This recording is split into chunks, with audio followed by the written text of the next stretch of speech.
Hello, welcome to the Good Melanin Morning podcast. I'm your melanated host, Jay. I invite you to join me as I converse about various day-to-day topics concerning sisterhood, self-care, pop culture, relationships, and empowerment, all from a melanated viewpoint. Although I have a melanated view, these conversations are for all ears. So go grab your latte, sit back, and let's talk melanin.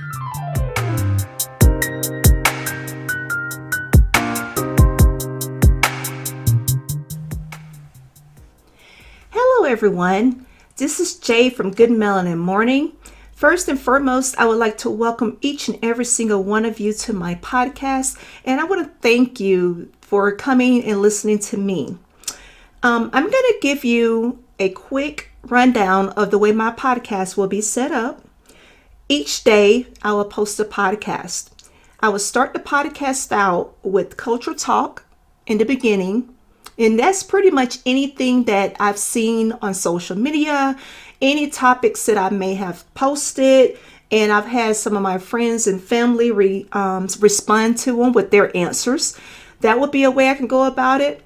And also, it could be things that I just basically observe. And so I think it may be something that need to be talked about. If you are interested in sending me a topic to discuss on my podcast, you may be able to reach me by email at gmelanin@gmail.com. Again, if you have a topic you would like for me to discuss on my podcast, you may reach me at gmelanin@gmail.com. So let's go ahead and get started. Yesterday, there was an article written by Rob Banks of Country 106.5 WYRK radio station based out of Buffalo, New York. And this particular article basically went viral. Apparently, that old Corningware that your mother, your grandmother, your aunties, your uncles may have in their cabinets could be it could be worth up to thousands of dollars. The 1970s style porcelain cookware has made a comeback, and one allegedly sold on eBay for $10,000. Now, I personally did do my research on eBay, but I didn't find anything that could confirm this. I searched the internet trying to look and see if I could find an article, but I did not. So I can't confirm, but apparently that's what was posted. I will say I personally viewed the Corningware on eBay, as I've said, and I was completely shocked at the prices that many were listed for. It appears that the rare vintage Corningware called Blue Cornflower is definitely the piece you need in your cabinet. So basically, for those of you that may not know, when this Corningware is being made, they have different brands, not necessarily brands, but categories of it. Like there is one that's a Paisley Bouquet. There is the Spice of Life. There is the Blue Cornflower. So there's different types of the Corningware. So basically what you would have to do to see if you may possibly have a piece in your cabinet is do a little research and find out. On eBay, I actually found pieces that were listed as high as $8,500. Now, what I noticed is a lot of these were listings that were new. So I believe it's safe to say many people probably saw that article and they went and did their research and they immediately got their Corningware put up on eBay. I do have some in my cabinet. Maybe I should try my luck and post them on eBay and see if I could get some money from it. Not only having a dish is a good thing, but having the lid to go with it is even better. So I would recommend, if you have some, don't get rid of it until you've had yours appraised by maybe a local antique dealer or you've reached out to a collector.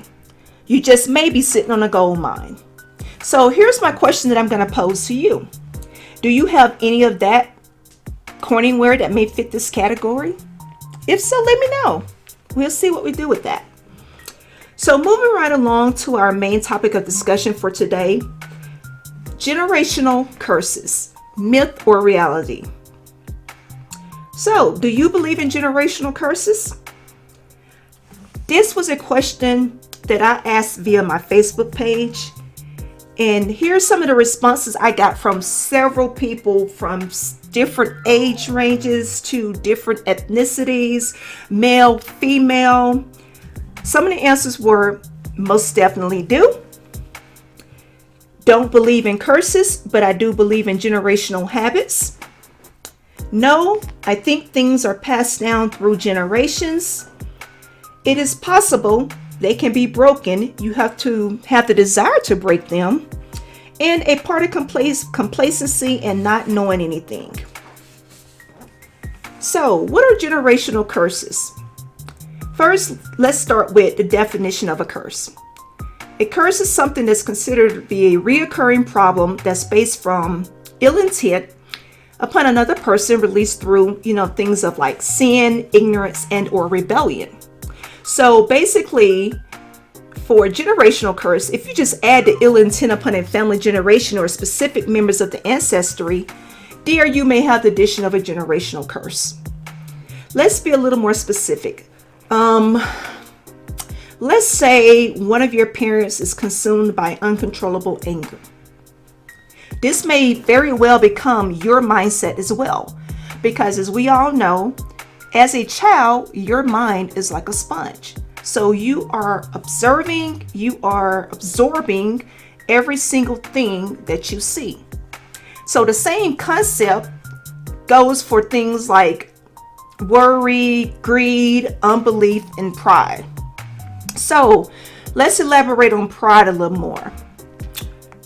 Let's say a Fortune 500 company that's been passed down from generation to generation.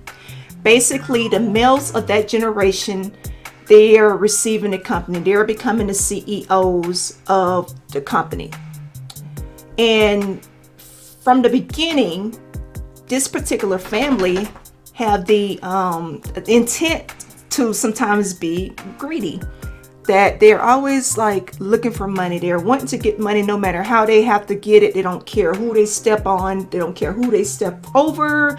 They're going to get their money. So with that, we can say greed is something that they have. And that's something that I saw my grandfather do it. Then my dad did it. And now I'm doing it. Then my son is going to do it. Then my grandson is going to do it. And it's going to keep moving down this Fortune 500 company. So basically, that's the same concept of a generational curse within a family. So something that was a little surprising to me, but not fully, is that there's a biblical reference to generational curses. Now, it don't specifically say generational curses, but it do speak in that terminology. So for some listeners, the idea of curses being in the Bible would be taboo, and I'm aware of that. However, it's there and it's spoken about on several occasions. I'm going to go into depth. I'm not going to go into depth of this, but what I can say is the concept of generational curses is noted in Exodus 25. In the King James Version, it says that God will visit the sins of the fathers down to the third and fourth generation.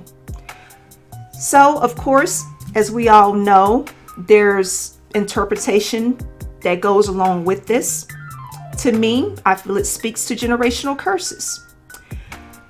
So, of course, there's reference to generational curses in the Bible.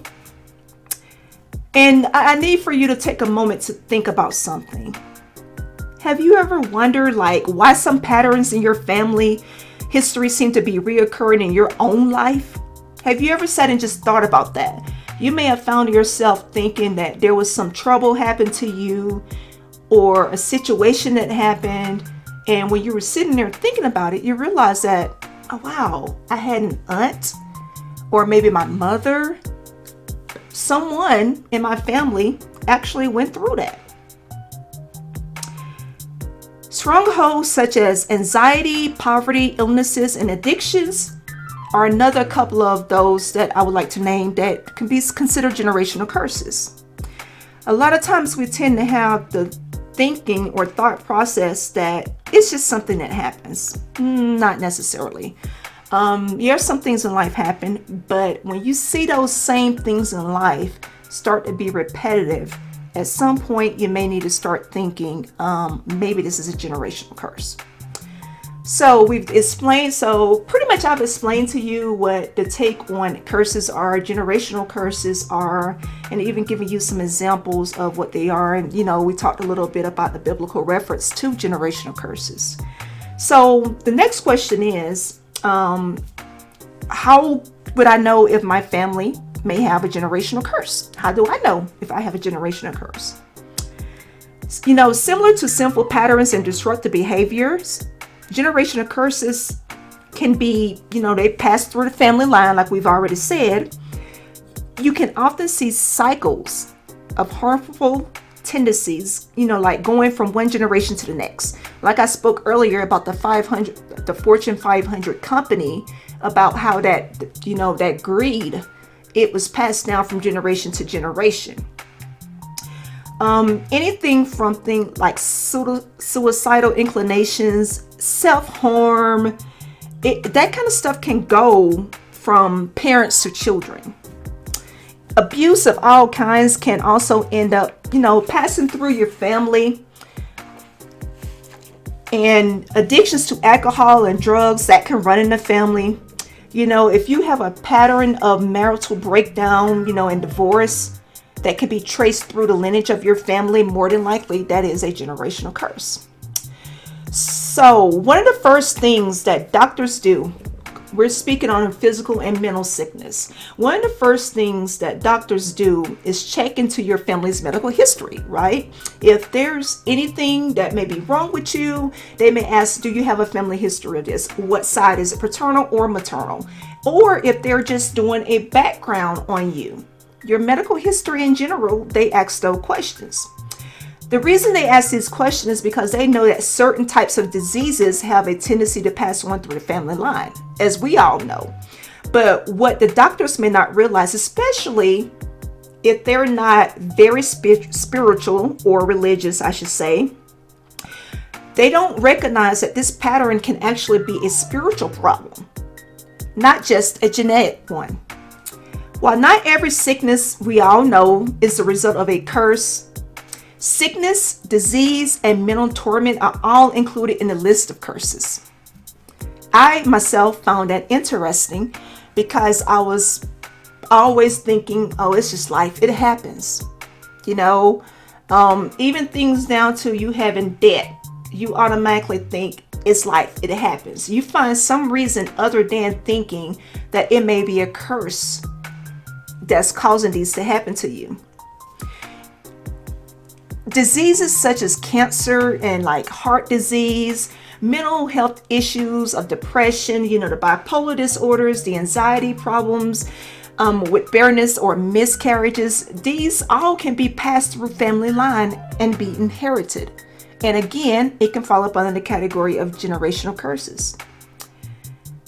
God's heart for his children is never for sickness, disease, or, mental torment to afflict them. His heart is to bless and to heal, but the consequences of the fall and the personal sins of people have opened the way for all types of destruction and death in the world. We all know that. So being aware of the reality of generational sickness and disease should not scare us, but equip us to receive healing if what we are dealing with is a generational curse. So again, you have to sit down and think. As a matter of fact, that's what I want everyone that's listening to do. Just kind of take a moment and sit down to yourself when you have a little time and just think about some of the things that may have been happening to you, that may have happened to a friend, to a relative, a significant other, whatever the case may be, and see if you can possibly link it to being something that's repetitive, reoccurring. And it could just possibly be one of those generational curses. So in all actuality, some of the things we are programmed to think that just happens, as I said earlier, I was thinking it just happens. This got to be life. Lord, life is really doing me in. It could actually be. that generational curse. But the good news is generational curses can be broken. So that's something I want you to keep in mind.